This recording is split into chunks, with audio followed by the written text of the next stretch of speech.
Welcome. So we're going to meditate a bit, and we have a koan to keep us company, which is part of a longer piece that sometimes we chant at the end, which we'll probably do tonight. And sometimes with a long, like a song or a poem that you say to yourself a lot over and over, little pieces will come out, and you'll just notice yourself.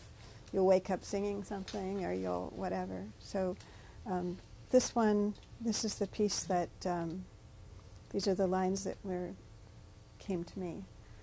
So this is part of Hakuin's praise song for meditation, and the lines are: coming and going, we are always in the right place, thinking thoughts without thought. Singing and dancing are the voice of the way. So with any koan, you just let it live inside you and be part of you. And like with any meditation, you're just paying attention to what's happening now. But the koan is a flavor or a container for that. So just notice coming and going. We are in the right place, always in the right place.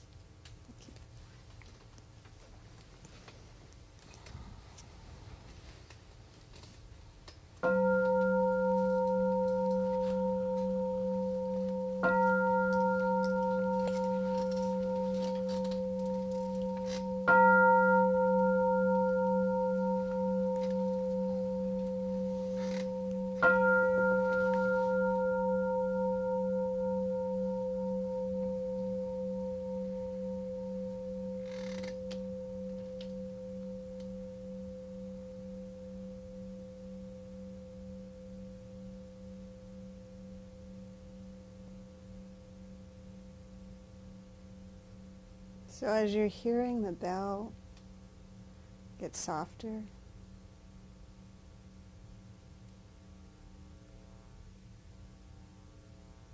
notice what comes into focus next.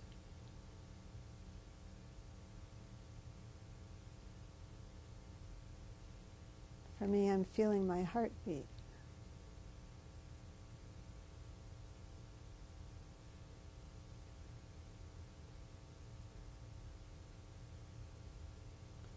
Feeling some tiredness in my shoulders.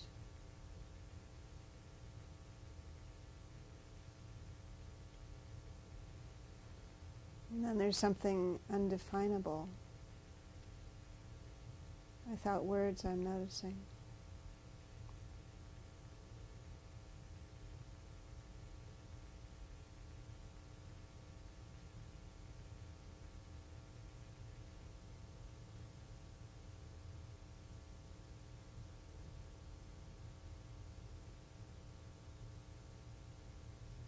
In meditation, all you need to do is just be curious about what's happening.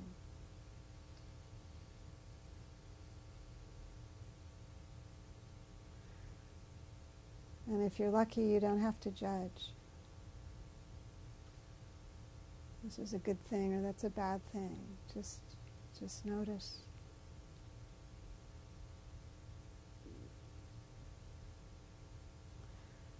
And for the time of the meditation, you don't have to solve anything. You don't have to become a better person.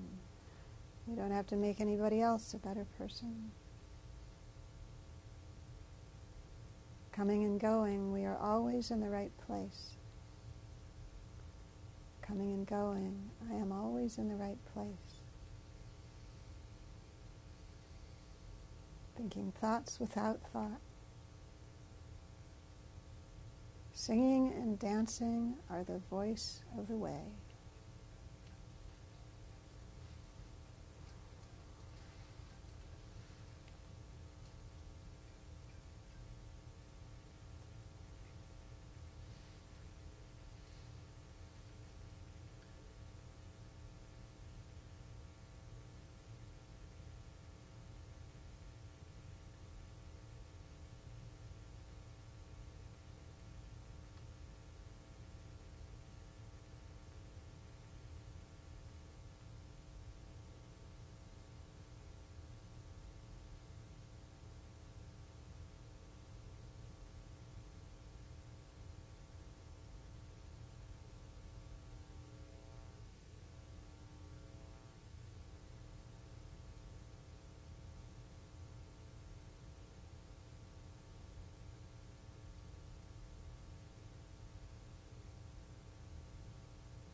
And if your mind wanders off somewhere you don't want it to go, you can always come back to coming and going. We are always in the right place.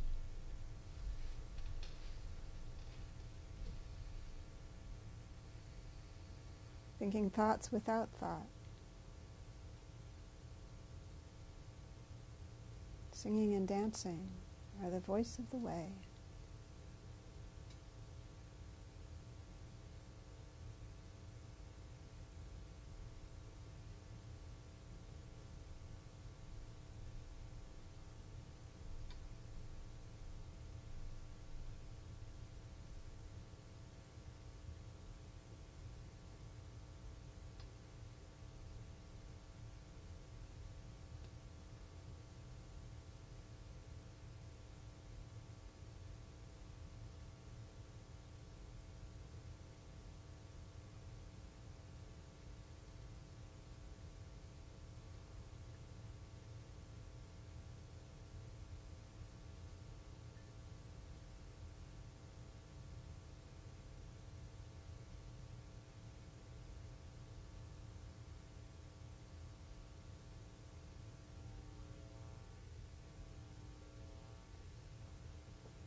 Thank you. So we'll have a break and tea, and then we'll come back for a talk and conversation. And there's a bathroom around the other side of the kitchen if you need it. Thank you. Thank you.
And he changed his name. Give up on what we did.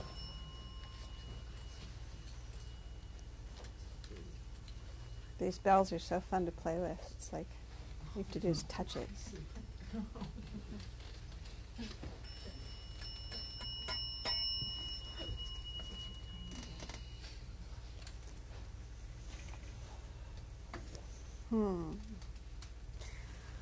Welcome back. Oh, hello, people in the camera. It's always, I know some of them, and some of them I don't know. Yeah, welcome back. So coming and going, we are always in the right place, thinking thoughts without thought. Singing and dancing are the voice of the way. So my coming and going was pretty intense in the last week and a half. It was, some of you know I've been keeping my dad lives in Los Angeles, or lived in Los Angeles, and because I was the closest person, I would just get on the road and go, and I would, first time I just got in the car and went was some years ago, and I, heard that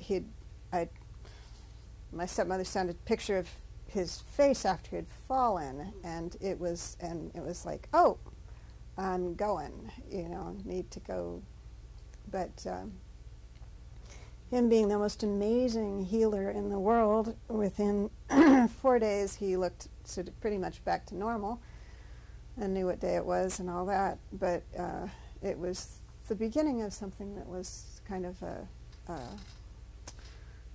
precipitous decline. And so he had to, about 5 weeks ago, or 6 weeks ago, he got to the point where he needed more care than he could get at home. He needed 2 people all the time, and 2 people all the time is slightly more than most humans can afford. And so he went to this, we moved him to this really lovely, strange little place on Ocean Boulevard in Santa Monica, across from the Ocean former Courtyard Motel, with the rooms around the outside and the middle part with just a canvas roof, and all the residents sort of parked in the middle, and all in the condition he was in, which was some kind of bad dementia. And it was a family. At one point he said, "We're just one crazy family, aren't we?" And it smelled like the ocean, and they didn't stay in their rooms very much. They fed them really well, and I spent a lot of time there. And every time I would hear something somewhat alarming, I would swoop down and spend a few days, and scratch his back and pet his head and hear stories and things like that. And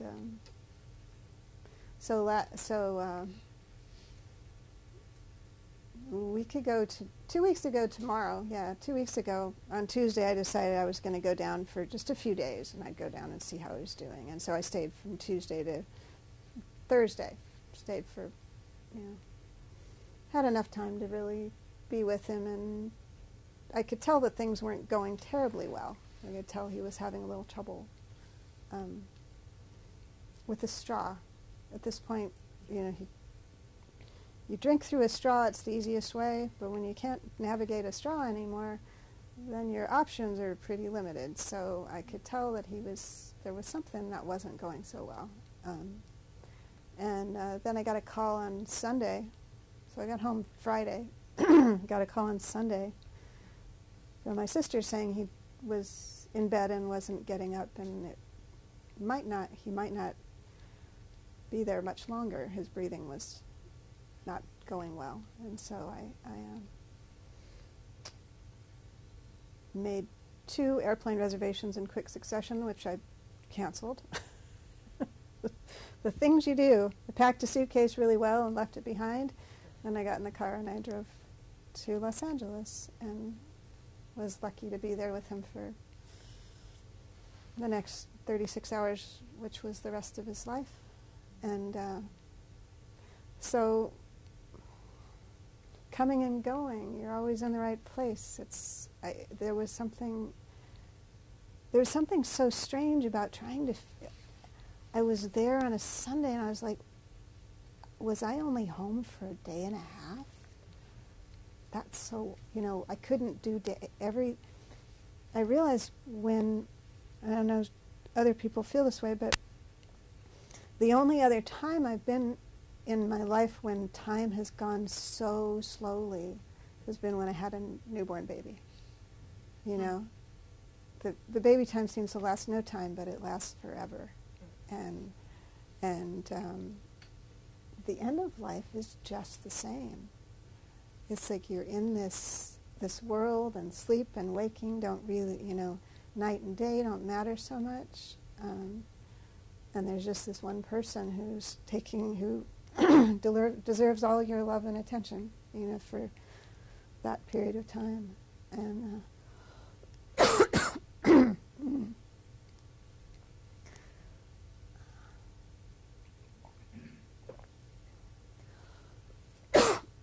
see if I have a voice for this.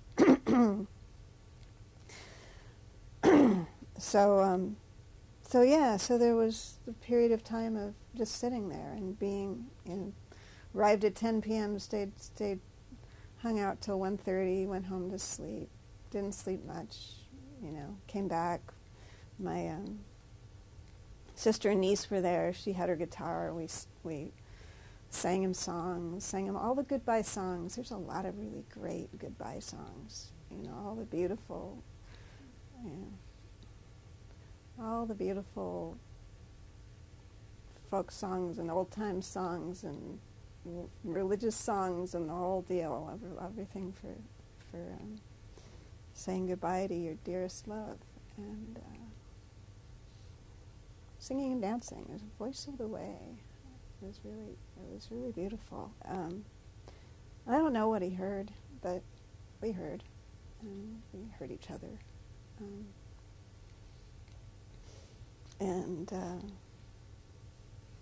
So it's interesting, these things that it's not supposed to be that way.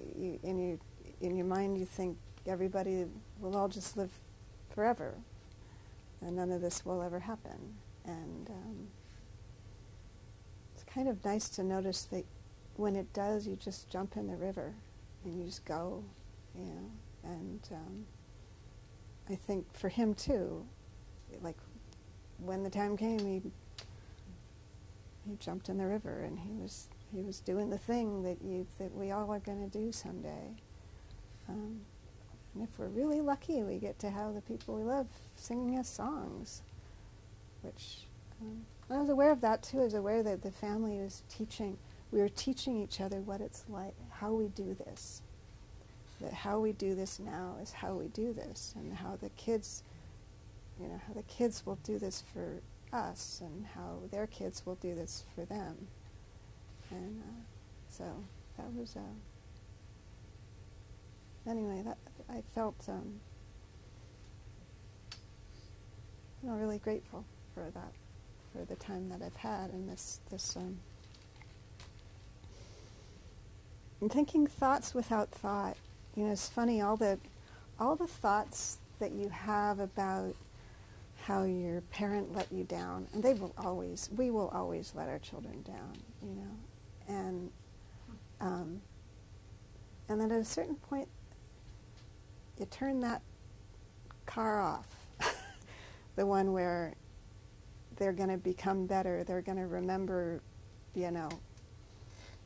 your birthday on time or something, or they're going to whatever the thing is they didn't do is not going to be who they are or you are anymore. those thoughts that it should be otherwise, they go away. And all of a sudden it's like just, I'm appreciating it. I'm going through his damn office full of the whole Museum of Daddy and seeing how amazing this person was. And yeah, it's very precious. And I noticed, I was thinking about, with my mother too, and other people close to me, I noticed that, yeah, after they're gone, instead of my focus being on what they're not, my focus is who they are. And I thought, we could do that anytime. For each other, we could do it for ourselves. Wouldn't that be interesting? So maybe your thoughts, maybe they're pretty empty. Maybe those ideas about how it ought to be, how you ought to be. Anyway, so there's something slippery. I feel like I'm still in this world in between. Something, when you're with somebody at the end of their life, they take a little bit of you with them, but you definitely stay behind. But you're not quite, it takes a while to be quite back here. So I can feel the way I'm both, a piece of me is taken away, and part of, the fairies have taken me away. But then I'm also here and glad to be here. So how are you doing? How does it feel to be in this koan, this coming and going and in the right place? What's it been like for you? What's your singing and dancing? You lost anybody recently, or found anybody?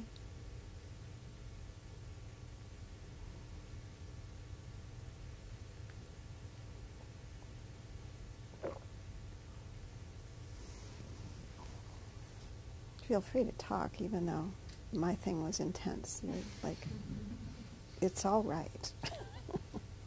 The other half of it, I'll say, is, so there's all this sweetness and intensity and grief, and the other thing is the tsunami of bureaucracy, which just as I'm going to start weeping about how much I miss my father, I start to think of some other thing that I don't know how to do, because you have to extinguish an identity that exists in strings of numbers that you don't know where to find them, and you have to convince people that to do it. It is so endless, and it is so, like, she said, Google it. You can't even Google it. I mean, it's, on the other hand, you call these people on the phone and they're sweet.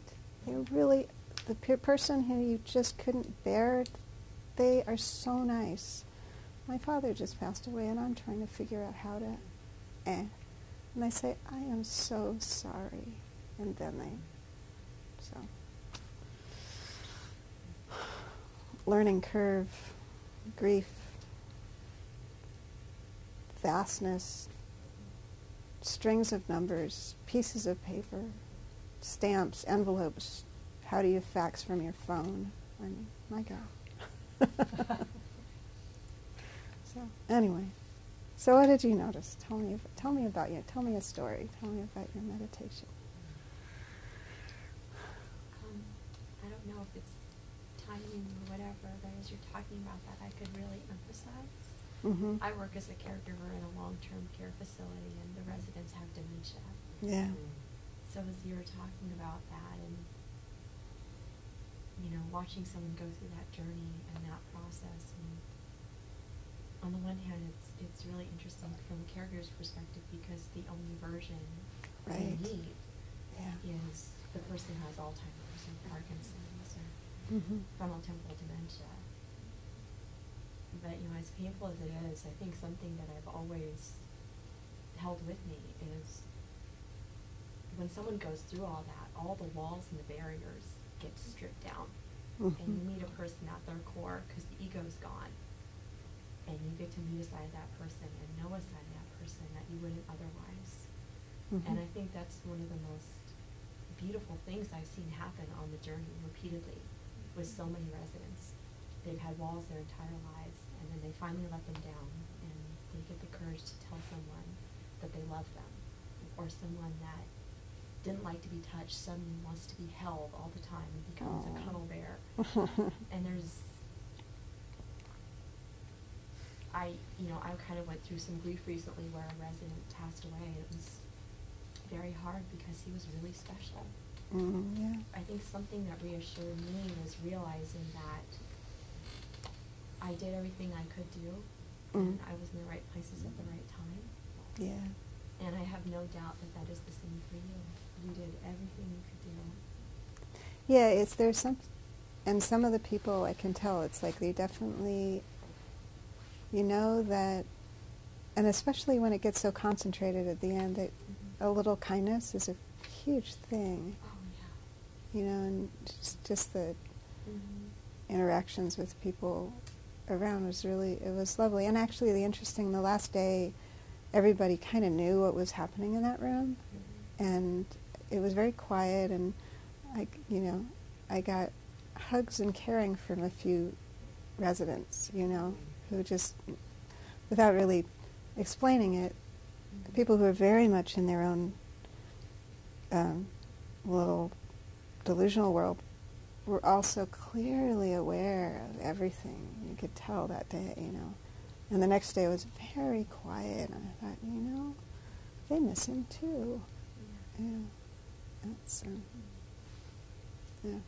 Anyway, thanks. Well, good for you, because it's hard work. And it's... Thanks for sharing your story. That's very brave. It's not easy to do. Yeah, well, thank you. So what else?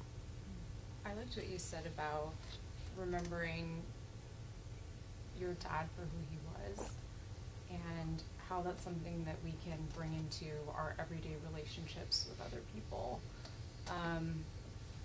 I think for myself, I've had a very strained relationship with both of my parents for many years, and I'm about to leave on this 3-month trip, and I'm not going to be seeing them for a long time. And I'd written them a letter thanking them for all the things that I've never thanked them for. And I was really scared sorry, I'm getting a little bit emotional about it. I was scared to talk to them about it because my family's just not very good at expressing love or being very affectionate. And so to be vulnerable and come from a loving place with both of my parents was a very scary thing for me to do. But on Saturday this week, I pulled each of them aside and had the opportunity to tell them that I love them unconditionally, and to read them the letters that I'd written to them, because I never thanked them before. So I thought that was really special, because I would hate to leave on this trip and just imagine that I never told them those things. So your sharing about your dad hit home for me today, and thank you for sharing that, because it was really special. Thank you, and good for you. It's amazing how wonderful it is to be told that you're loved. I think a lot of people have been saying that to me recently, and it's like, it's great. It's, well, have a good trip. Thank you. Look forward to hearing stories when you come back. Coming and going. It's true. It's going to be a lot of that too. It's interesting because you go on a trip and you think kind of you have a picture in your head, and it's always different. So that'll be, yeah.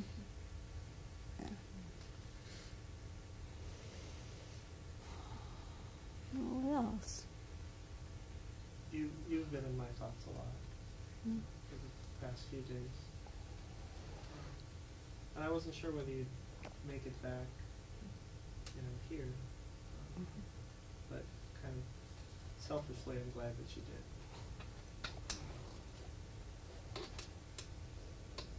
Yes, it was good doing this with you. It was good meeting with you. And during the meditation, the coming and going kind of stuck out for me. I think I had some more time with that stanza than I have spent when we kind of go through the entire thing. And I don't know, it just struck me how much, how clear it is when I look at my past, beginning like 1 minute ago, how I was just always in the right place. And then I look at 1 minute from now, and I'm like, oh God, am I going to be in the right place? Yeah, there's just this feature. And I guess some people have reversed, I guess. Some people think that they were in the wrong place in the past. But at least I can assume I was in the right place in the past. But the future, being in the right place, that's always been a source of anxiety. Well, it's a trick. There is no future. Yeah. It's always going to be now. And if there was, and you so would always be in the right place. Thank Yeah, you. so that was a fun thing to try on. Like, what if there's nothing to worry about? What if I'm going to do it right? Just like your kids are always going to do it right. Yeah. Yeah. Thank you. Do you wave your finger? Yeah, I did.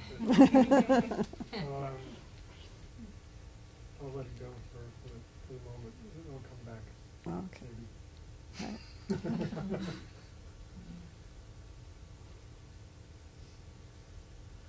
Yeah, I'm thinking about when my parents passed, which was almost 12 years ago, and how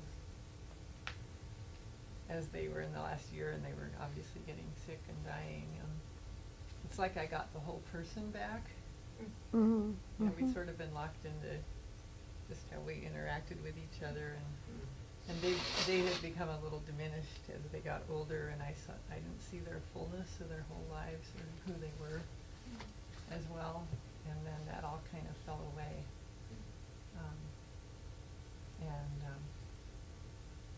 I always knew my dad loved me, and my mom, I never really thought she loved me right, you know. Yeah. And that, when she passed, that, or even right before she passed, that was just so clear that she did love me, and you know, it's like all that, those sort of constructions I had passed away, and their deaths really brought them, I really saw more who they were fully. That's funny. You just have to it's like you let go of the made-up stories about what could be, you know. And then all of a sudden there's all this, I've been getting emails from friends of my dad. I found out one of the things that featured my dad was that he was the person who you had a conversation with when you had an idea, and you would talk, his friends would talk for hours with him, and he would encourage them, and he would take them to places they hadn't considered, and then their project would move forward. And so he ended up being an author on papers that he wasn't even a researcher on because of the thing that happened in the room with my dad. And then when my son realized that, he thought, oh, I'm like that. I could be like that, you know. So it's interesting. It's like, yeah. So these things, it's like, oh, that's that spark, that one. Yeah. Yeah. I'm glad your mom turned out all right. Right from the beginning. I just couldn't see it. Means I'll turn out all right. Thank you. Yeah, but it's a profound time when parents pass. Yeah, it is. Yeah. My sister and I were she said, we're orphans now. Don't you feel like an orphan? I'm like, oh, that's interesting. But it is an interest. It's like suddenly the people who are holding the stories, they're gone, you know, and then it's just in you. It's got to be in you. Yeah.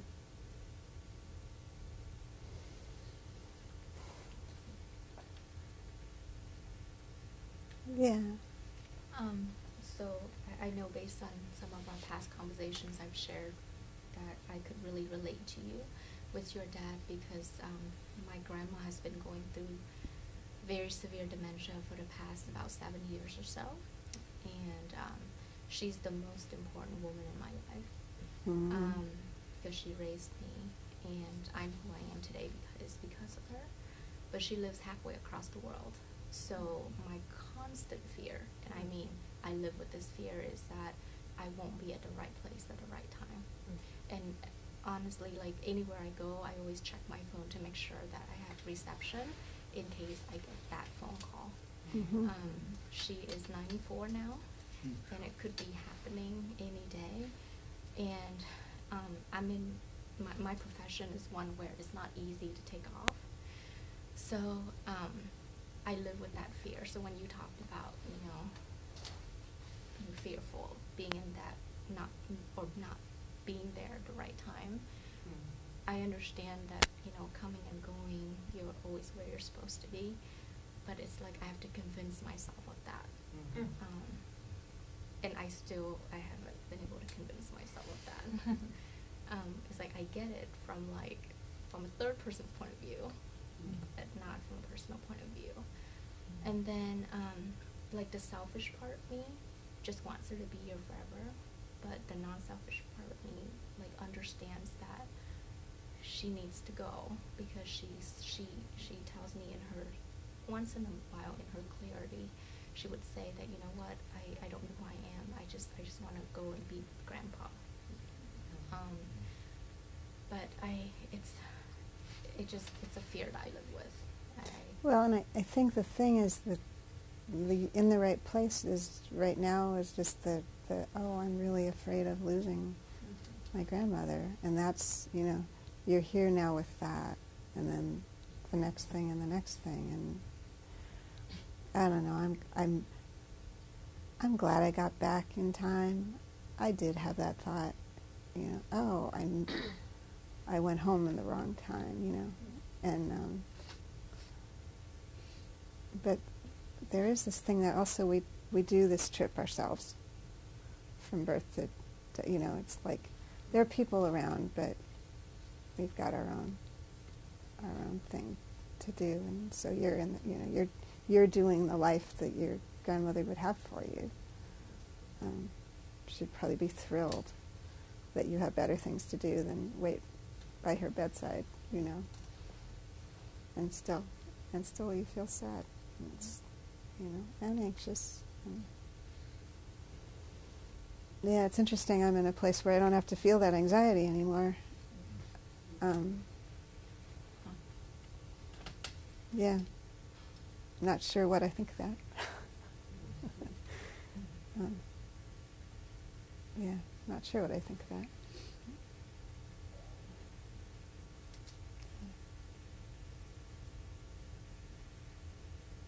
It was interesting. A lot of things went really quickly, and the memorial park where we had him cremated was my son and I decided to just go out there at the right time because we didn't have the full.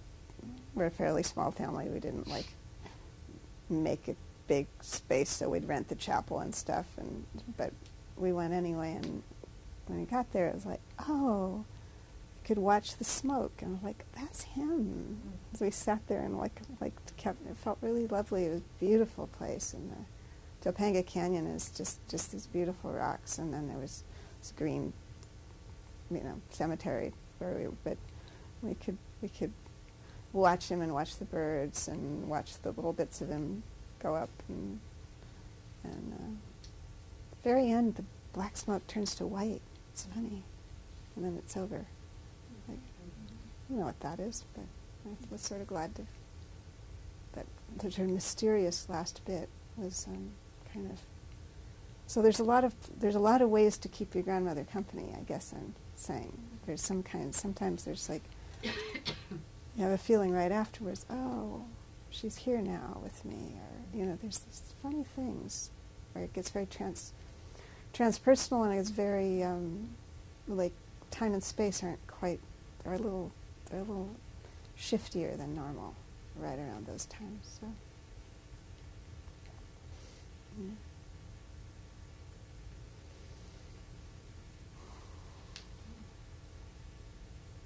Anybody else? Yeah.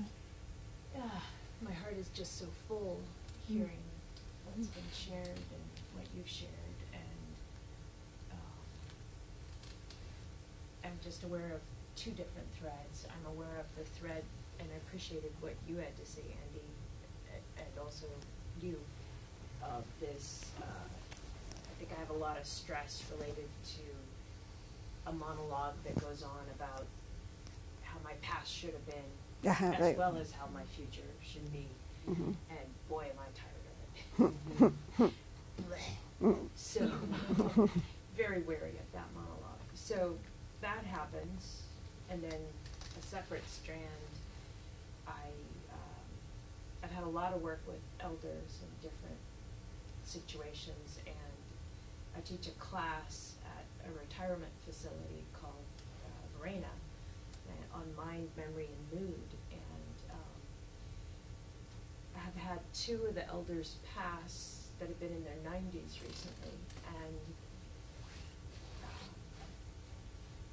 I've been, one of them have been touched by many of them, and continue to be touched by many of them, but one of them I was so touched of just his process in the past year of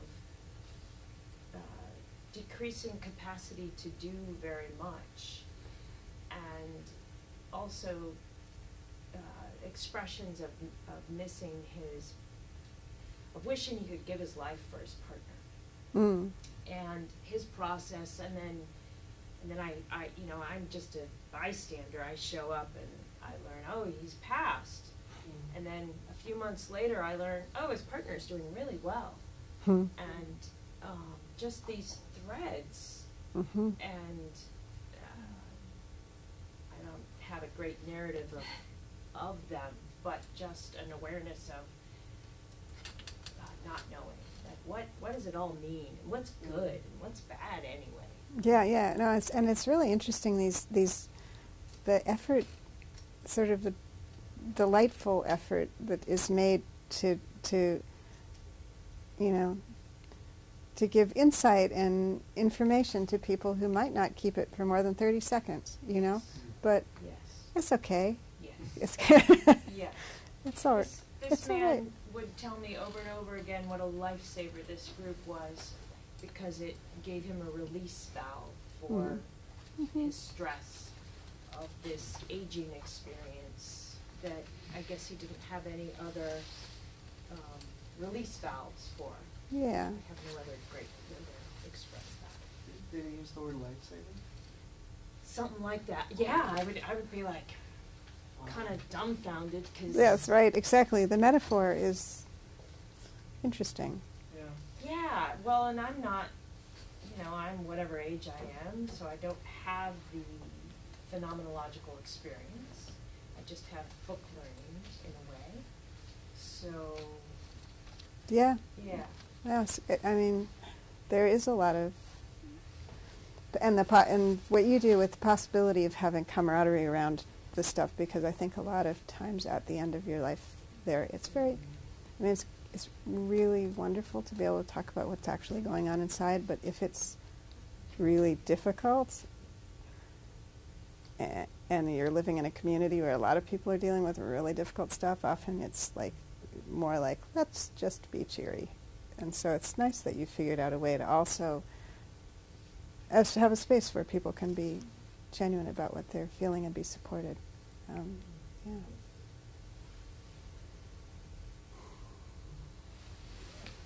Yeah.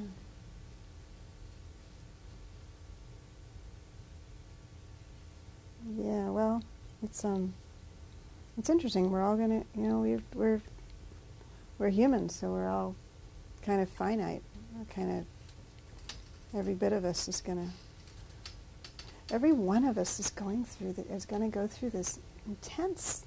It's so much work to die.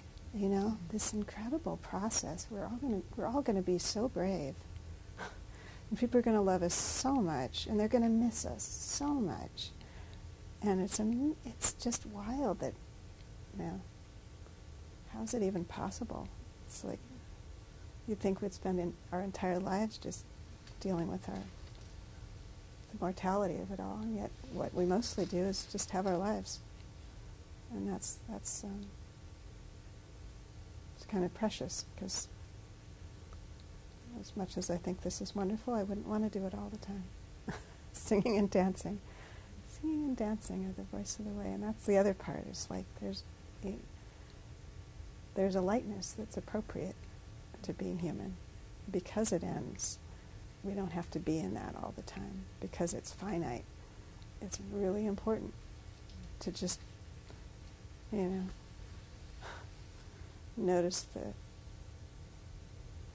birds drinking from the hose or whatever, just to dance when you can and sing with the radio and that kind of stuff. I would say that as well.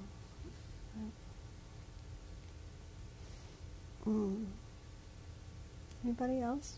Did you come up You're with? up, Michael. Yeah. No, I don't. Whatever it was. Didn't- It's not an end of life thing, it's a middle of life thing. Kevin's talking about end of life. Sorry, no. Well, I'm trying to sort out how to articulate or share, but I don't know if it's the opposite, but with my family of origin, I recently, in a very clumsy, very angry, flawed way, tried to start a conversation with my brothers, and it was right in the wake of the Ford Kavanaugh muck Debacle. Yeah. And it's gone nowhere. Like I was, Mm-hmm. and so I guess I'm just sitting with the possibility that sometimes things don't fall away. They just, and then have you live with that. Haven't then that become the thing that you dance with, that silence. So. Well, and also there are times for conversations, and sometimes they're not when you plan them. That's an end of life thing I've noticed. But it's like you just keep listening, and the conversation will happen, but maybe not when you started it. So it could take 10 years before you hear the next thing. And it's just like, oh, I put it out there. And there it stays, and there, right now there's too much hurt, and there's too much anger, and there's too much, everybody's, and too much fear, and everybody's, we don't know what's coming. There's a lot of changes going on, and people are afraid of those. And maybe in 10 years we'll know where it's going. We'll know, there'll be some of this stuff will have shifted to something else, and maybe then it's interesting to see. There was a Times article where they published 7 men's stories about things they did in high school they wish they hadn't, and it's for some of them they're in their late 80s, and they've never told anyone, and finally they go, I really shouldn't have done that. I've never stopped being sorry for them. So maybe you can be big enough for the lifespan. Yeah, that's helpful. The time. It's a moment can be longer than Yeah, because I tend to think the present moment means this. Yeah, I want it. I want it. This, I want it now. What if the moment has a span that I...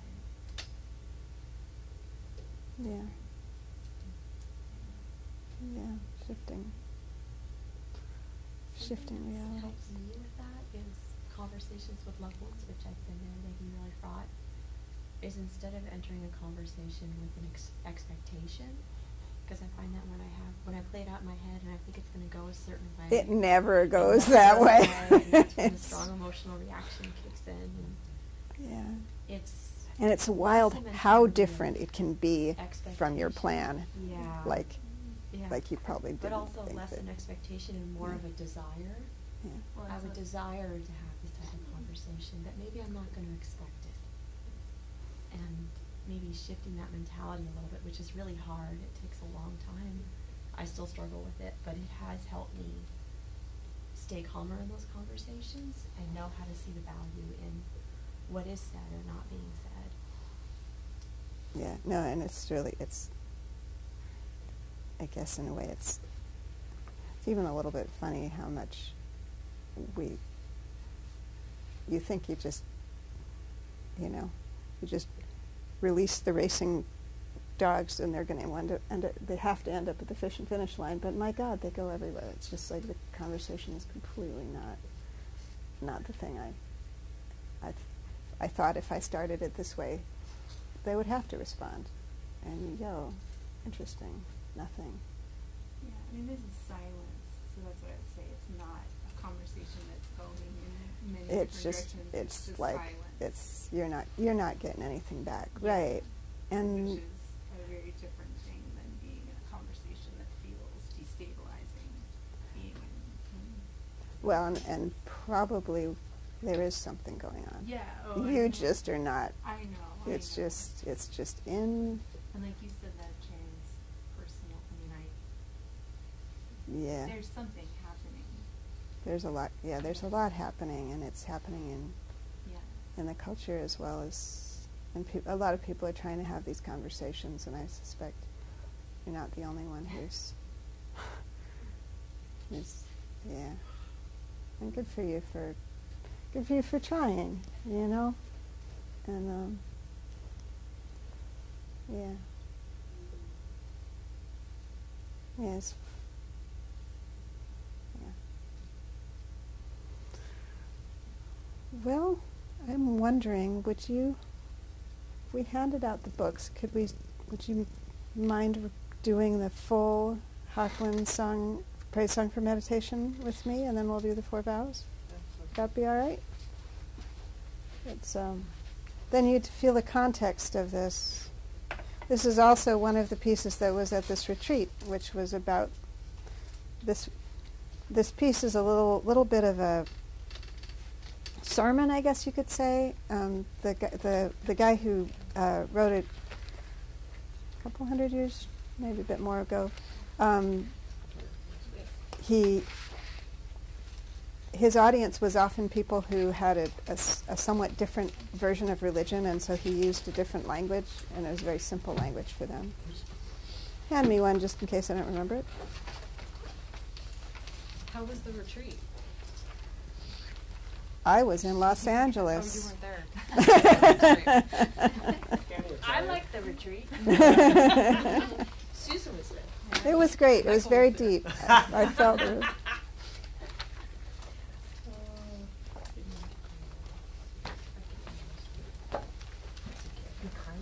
Okay, this is on page 8. Praise Song for Meditation by Hakuin Ekaku. All beings are Buddha by nature, just as water and ice are the same. Without water, there's no ice. Outside of beings, no Buddha. People miss what's in front of them and go searching far from home.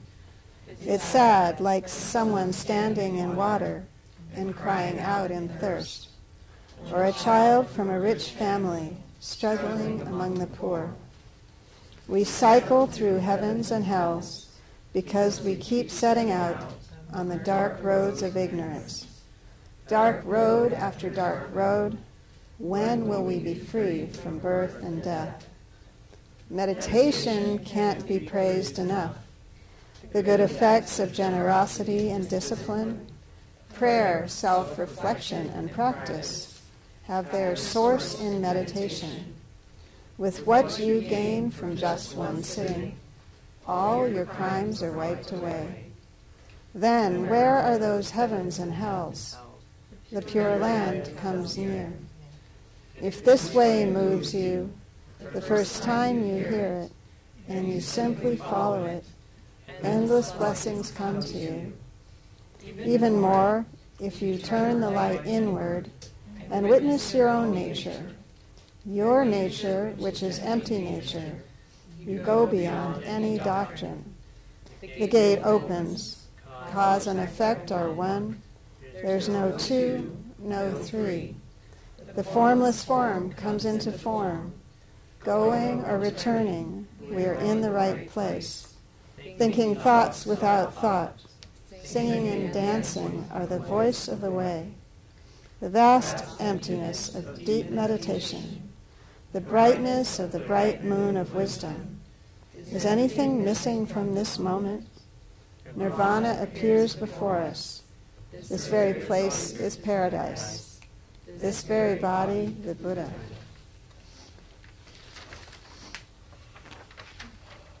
Guess I'll do the dedication because it seems important for a night like tonight.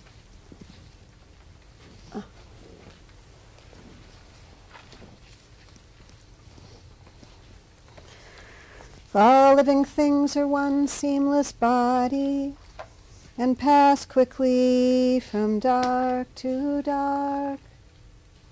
We remember you who cared for us and are gone. You who are ill, you who are at war, who are hungry and who are in pain. May you heal and have peace. We especially dedicate our service to Mike Boughton.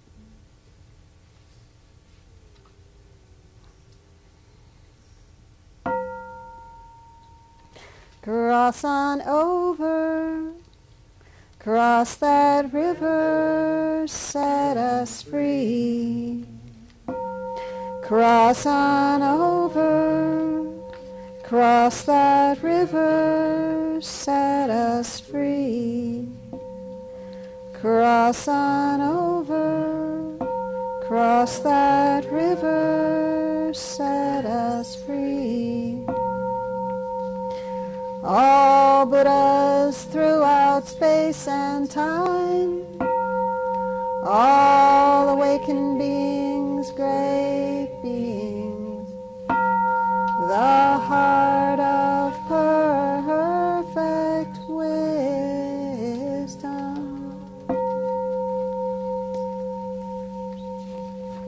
Page 14.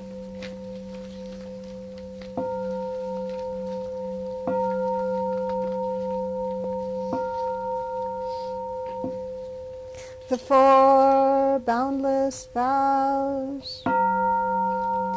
I vow to wake all the beings of the world. I vow to set endless heartache to rest. I vow to walk through every wisdom gate. I vow to live the great Buddha way. I vow to wake all the beings of the world. I vow to set endless heartache to rest. I vow to walk through every wisdom gate. I vow to live the great Buddha way. I vow to wake all the beings of the world. I vow to set endless heartache to rest. I vow to walk through every wisdom gate. I vow to live the great Buddha way.